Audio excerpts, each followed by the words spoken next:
this has to be by far the most cringy interview that I have ever read on this channel.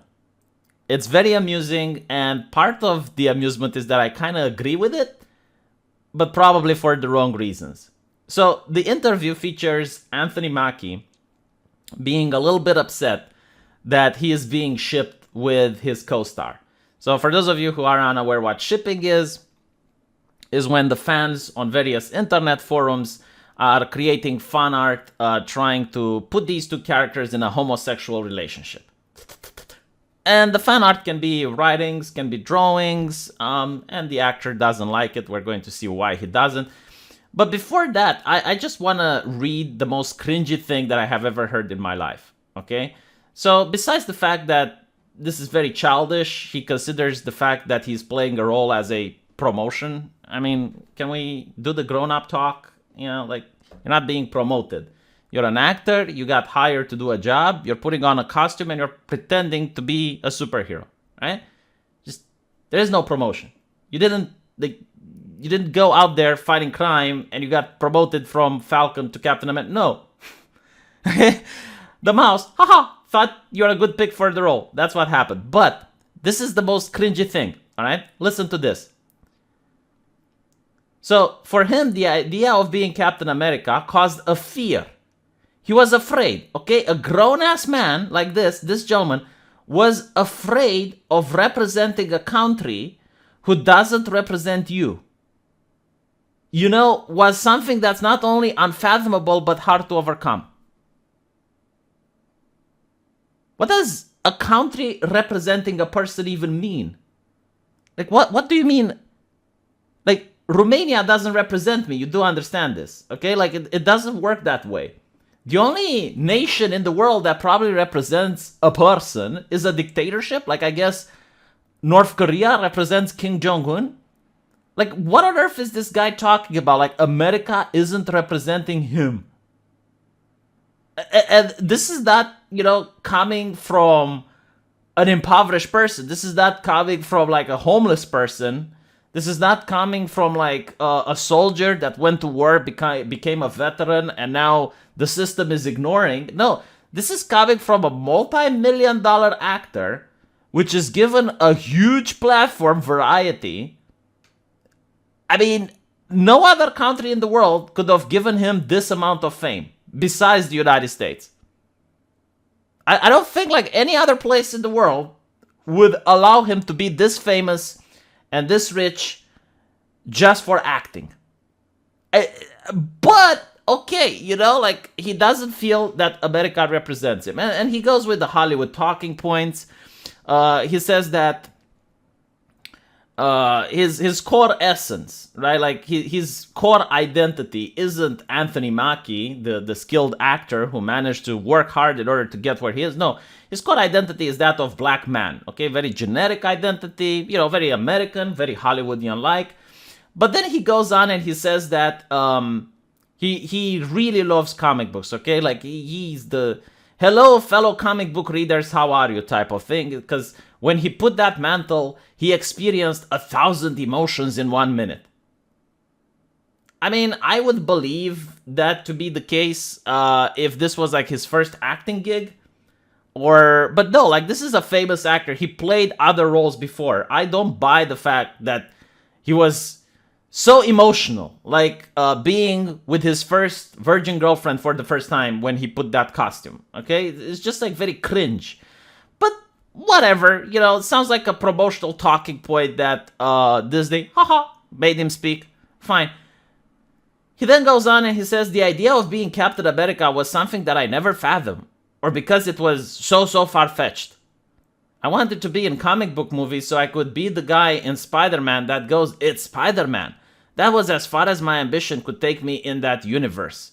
And then he talks about being a black person in the United States. So he's alluding on the fact that black people aren't being represented within, I guess, comic books, not Hollywood, all right? But he is such a big comic book fan. He is just, like, incredibly giddy when it comes to comic books.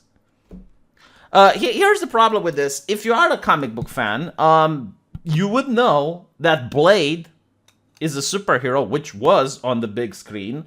You would know about Catwoman, like she had the movie a long time ago, right? I mean, there are plenty of superheroes on the big screen, so I don't know what he is talking about. Although, if I was an actor, I don't think I would ever be able to play as Blade.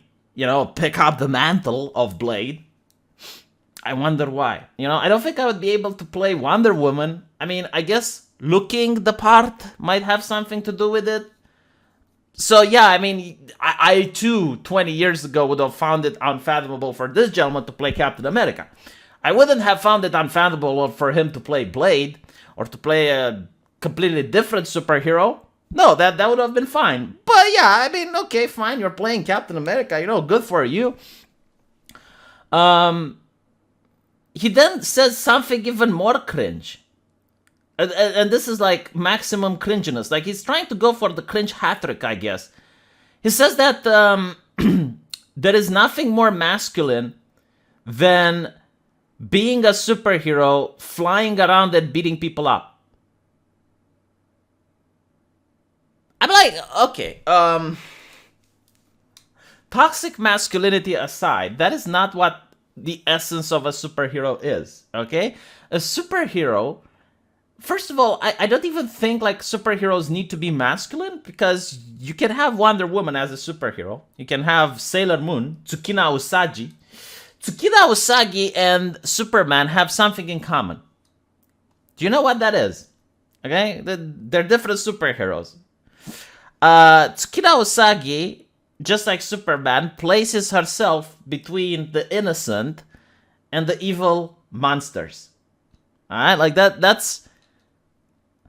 Maybe Tsukina Usagi shouldn't place herself between the innocent and the evil. I mean, if the evil monsters look like that... You know what I mean, right? Like, the idea of being a superhero is to risk your life, is to do the sacrifice, which is something that a lot of progressives seem not to understand. Okay? Like, when you show me Captain Marvel, I don't see what exactly she is sacrificing. I don't see, her putting herself on the line and taking the risks. Batman, at least in the lore, comes home being beaten every night. He could have a very easy life. He could just be a playboy billionaire or trillionaire, whatever. But he doesn't, right? Because he cares about the people. At least that's in the lore. So that's why Batman is a Superman. It's not that he goes around beating people up. That's not the essence, okay? A villain can also go around and beat people up. But there is the moral consistency, the moral element which separates a hero from a villain. And I think like this does have to do a little bit with masculinity, to place yourself between the helpless and the villains. But, whatever, that's a conversation for another day. So, he then talks about how he is frustrated about something that Hollywood keeps doing. And he believes that the idea of two guys being friends and loving each other in 2021 is a problem because of the exploitation of homosexuality. So he says that something as beautiful and pure as homosexuality is being exploited by people who are trying to rationalize themselves, right? Let me tell you something about this. In the United States right now, things have moved way beyond acceptance. Things are going into fetishizing. Yeah, that's what they do. They're fetishizing. I wouldn't call it worship, because it's not really that. But it's fetishizing, where in order to show you're a good progressive person, you don't really need to do actions. Like, you don't need to donate to the marginalized community. You don't need to care about the marginalized community. No, if you're in Hollywood and you're a movie director, you just need to cast a couple of homosexuals into your TV show.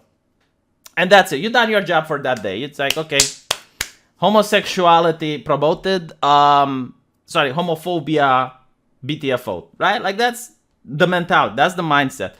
Why do you think they're casting a black gentleman as Captain America?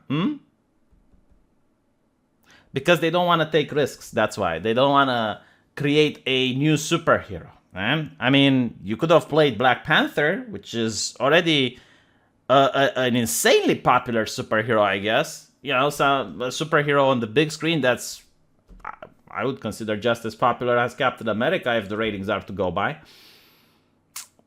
But they're not doing that, are they? Right? Because, and I have seen them admit this, like the comic book pros admit this on Twitter, they don't think that a person of color can stand up on their own. So they need to take an established superhero and pass on the mantle, so they can have a little bit of that fetishism going on to show how progressive they are.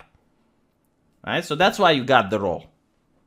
Because of your skin color. Because if you were white, no more Captain America. Right? I mean, we used to have the white Captain America, but that is regressive. That's in the past. Now we need to uplift some progressive stuff. We need a black Superman. We need a black Captain America, right? In order to show how much we care. Meanwhile, the black community is struggling after the pandemic. Businesses are being destroyed. Crime rates are rising.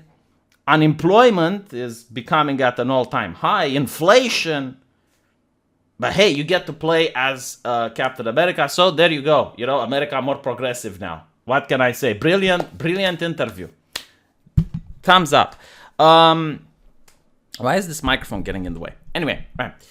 So there is this thing. Yeah, I do agree with him that you do get to see whatever there's a friendship between two guys on television.